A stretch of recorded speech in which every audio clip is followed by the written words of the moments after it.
Hello అండి.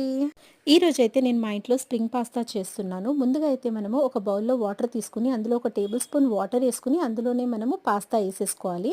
అది half cook అయిన తర్వాత వాటర్ అన్నీ వంపేసుకొని ఒక జల్లి గిన్నెలో తీసుకోవాలి. ఇప్పుడు ఇంకో కడాయి పెట్టుకొని, అందులో ఉల్లిపాయలు, పచ్చిమిరపకాయలు, పుదీనా, కరివేపాకు, కట్ చేసి పెట్టుకున్న క్యారెట్ కూడా వేసేసి బాగా వేయించుకోవాలి. ఇప్పుడు నేను చిల్లీ సాస్, టమాటో సాస్ ఇంకా వెనిగర్ కూడా వేసేసుకున్నాను. సో, అది వేసుకున్న తర్వాత కొద్దిగా ఒక టమాటో అయితే వేసుకున్నాను.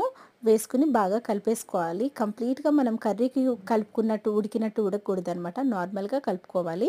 అండ్ ఇంకా సాల్ట్, కారం ఏసేసుకుంటున్నాను. ఈ సాల్ట్, కారం కూడా కొద్దిగా పచ్చివాసన పోయిన వెంటనే నేనైతే 3 మ్యాగీ మసాలాలు వేసుకుంటున్నాను 5 రూపీస్‌వి. ఇవి వేసేసుకున్న తర్వాత కలుపుకొని ఇప్పుడు ఇందులో స్ప్రింగ్ పాస్తా మనం ఏదైతే కుక్ చేసామో అది వేసి కలిపేసుకొని కొద్దిగా అవ్వంగానే ఒక 5 మినిట్స్ తర్వాత ప్లేట్‌లో యేసుకొని సర్వ్ చేసుకోవడమే.